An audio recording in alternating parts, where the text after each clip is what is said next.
lakini hapa kuna wizi wa vifaa. Mwezi wa 4 hapa umeibiwa mpaka X-ray.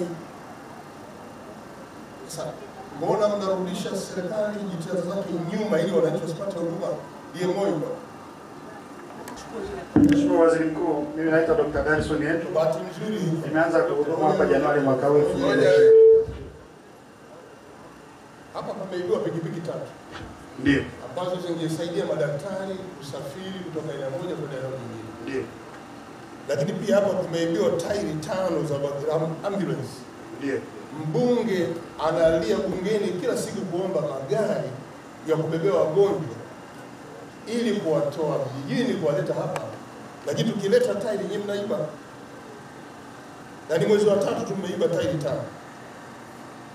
Wizi wa vifaa vya tiba, vya theater ambayo tunatarajia wagonjwa wakija hapa wapate huduma za operation hapa, wasisafiri kwenda Mwanza. Utaratibu huu wa kuiba vifaa unafanywa na nani? Mheshimiwa Waziri Mkuu, mimi naitwa Dr. Darson Yetu, nimeanza kufanya kazi hapa Januari 2025. Hata kama ulianza jana bado unawajibika. Ndio Mheshimiwa Waziri Mkuu. Kwa wizi ambao umetokea hivi punde ambao ruhusa vifaa tiba waliohusika kuiba ni watumishi hapa hospitali.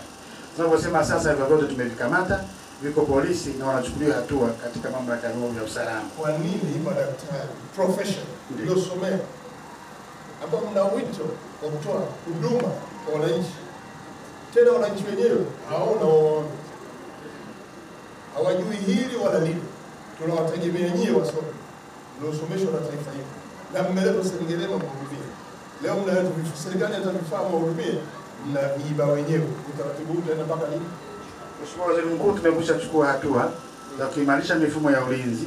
Tunapozungumza sasa kwenye maeneo mengi ya huduma kuna vifaa tiba tumeshaweka CCTV camera. Kwa nini mtumishi uibe kifaa cha kutolea huduma tena ya mgonjwa? Unategemea nini? Wewe kama mganga mkuu wa wilaya na madaktari wenzio, wauguzi wenzio, kwa nini mnatamani vifaa vinavyoletwa serikali? Mheshimiwa Waziri Mkuu, ni kutokuwa waadilifu, lakini tumechukua hatua. Mheshimiwa Mkuu, tunafanyaje hivi? Kwa sababu moja kati ya dosari Sengerema ni wizi wa vifaa vya hospitali. Tusitishe, tusilete vifaa. Mheshimiwa Waziri Mkuu, maombi ya mbunge. Mheshimiwa Waziri Mkuu, ni kweli hapa kulikuwa na changamoto kubwa ya wizi na tulichukua hatua kali kabisa, kwanza kuwasaka wale wote ambao wanahusika na wizi na tumeshawakamata, na miongoni wao ni madaktari wa hapa. Na hapa tunapozungumza, kwanza niwapongeze jeshi la polisi kwa kutekeleza vizuri maelekezo ambayo tuliyatoa na kufanikisha ukamataji wa vifaa hivi, na wahusika hapa wako ndani na tayari wameshafikishwa mahakamani. Lakini niungane na wewe kwamba tabia hii ni mbaya, inafaa kulaaniwa, kwa sababu maadili ya utumishi wa umma hayaruhusu madaktari na watumishi hata wananchi kujihusisha na wizi, kwa sababu vifaa hivi vimeletwa maalum kabisa kwa ajili ya kuwahudumia wananchi. Kwa hivyo kwa wilaya hii nimesikitika, tumechukua hatua, lakini pia nimemwelekeza katibu tawala wa mkoa. Nilichojifunza ni kwamba kuna uongozi dhaifu wa hii hospitali. Kwa hiyo tunafanya mchakato, hata huyo anayekaimu hapa kama mganga mkuu wa wilaya, mganga mkuu mfawidhi wa hospitali hii anapungukiwa na sifa. Kwa hiyo nimemwelekeza katibu tawala wa mkoa kuleta kiongozi ambaye atakuwa na uwezo wa kiuongozi na kuisimamia hii hospitali ili masuala ya wizi, nidhamu mbaya kwa watumishi yasiweze kujitokeza. Kwa hiyo tuko kwenye hatua za mwisho za kuwasiliana na wizara, watupe mtu ambaye ni competent, anao uwezo wa kuisimamia hospitali hii. Tumebaini huko udhaifu wa uongozi. Nzuri sana, kwa sababu taaluma hii ni taaluma ya watu ambao kwanza wanatakiwa kuwa na huruma, lakini mbili, lazima wajue kwamba wako hapa kuokoa maisha ya watu. Jitihada za serikali kuleta mabilioni yote na hayo mnayoyaomba yanalenga kulinda afya za wale wananchi, na nyie wenyewe mkipata tatizo na nyie mpate kutibiwa hapa.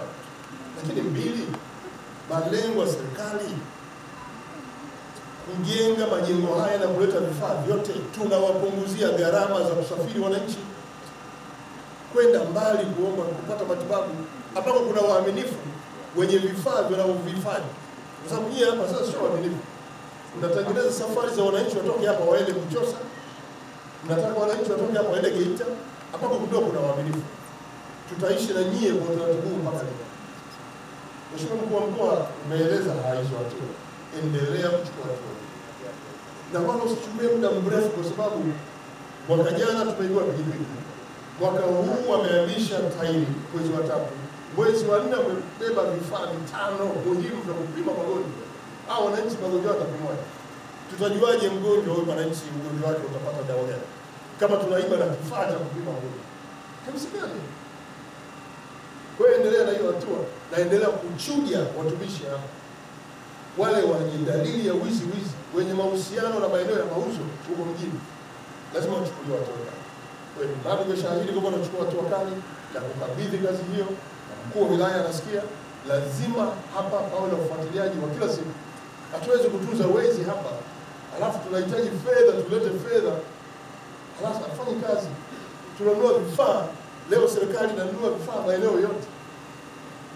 Tutakuja usikia wameiba pia na hiyo rai hapa, watalibeba lile